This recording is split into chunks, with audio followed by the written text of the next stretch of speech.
തൊഴിലന്വേഷകർക്ക് പുത്തൻ പ്രതീക്ഷകൾ തുറന്ന് ജില്ലാ എംപ്ലോയ്മെന്റ് എക്സ്ചേഞ്ചും എംപ്ലോയബിലിറ്റി സെന്ററും പാനൂർ ജ്യോതിസ് വിദ്യാഭ്യാസ പദ്ധതിയുടെയും സഹകരണത്തോടെ പാനൂരിൽ നിയുക്തി 2025 മെഗാ തൊഴിൽ മേള നടന്നു.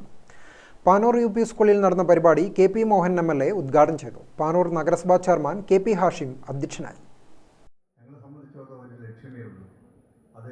ഇവിടെ പറഞ്ഞതുപോലെ മനുഷ്യ വിഭവം എന്നത് ഏറ്റവും പ്രധാനപ്പെട്ടതാണ്. അത് കേരളത്തിലെ എല്ലാ സ്ഥലത്തും വിവിധ രീതിയിലുള്ള തൊഴിൽമേള, ജോബ് ഫെയർ എന്ന രൂപത്തിലൊക്കെ തന്നെ നടത്തിക്കൊണ്ട് യുവാക്കളെ ആകർഷിച്ചുകൊണ്ട് യുവതികൾക്ക് അങ്ങോട്ട് ജോലി കൊടുക്കുന്ന രൂപത്തിലേക്ക് വരികയാണ്.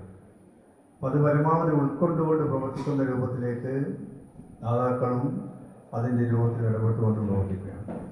അത് കാര്യക്ഷമമാക്കിക്കൊണ്ട് മുന്നോട്ട് പോകാൻ കഴിയുന്ന രൂപത്തിലേക്ക് സർക്കാർ മുൻകൈ എടുത്തുകൊണ്ട് ഇത്തരം പരിപാടികൾ നടത്തുമ്പോൾ കേരളത്തെ സംബന്ധിച്ചോളം തൊഴിലില്ലാത്തവരായിട്ടുള്ള ചുരുങ്ങി ആവണം എന്ന ആഗ്രഹമാണ് സർക്കാരിനുള്ളത്.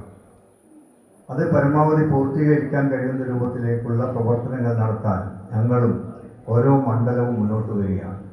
ഇപ്പോൾ വേദിയിലൊക്കെ തന്നെ നമ്മുടെ municipal chairman, block panchayat president പോലെയുണ്ട്. ചില ഭാഗങ്ങളിൽ ഒരാൾ പോലും, ഒരു യുവതി പോലും, ഒരു യുവാവ് പോലും തൊഴിലില്ലാത്തവരായിട്ടുണ്ടാവാൻ പാടില്ല എന്ന ലക്ഷ്യം കൈവരിക്കാൻ സാധിക്കും എന്ന കാര്യത്തിലാണ് ഞങ്ങൾക്കൊക്കെ തന്നെ വിശ്വാസമുള്ളത്. ജില്ലാ എംപ്ലോയ്മെൻറ്റ് ഓഫീസർ രമേശൻ കുനിയിൽ, ജില്ലാ employment officer P K. Ajesh, Koothuparamba നഗരസഭാ chairperson V. Sujatha, Koothuparamba block panchayat president R. Sheela, ഗ്രാമപഞ്ചായത്ത് പ്രസിഡന്റുമാരായ C. Rajeevan, N. V. Shinija, P. Valsan, K. Latha, Sakkeena Thakkayil, നഗരസഭാ കൗൺസിലർമാരായ P. Usman, P. K. Praveen, K. Ratnakaran, Panoor block panchayat അംഗം K. P. Yusuf, Jyothis coordinator Dineshan Madathil, Panoor U P management പ്രതിനിധി E. Suresh Babu, Thalassery employment officer Biju Parambath Kizhakkayil എന്നിവർ സംസാരിച്ചു.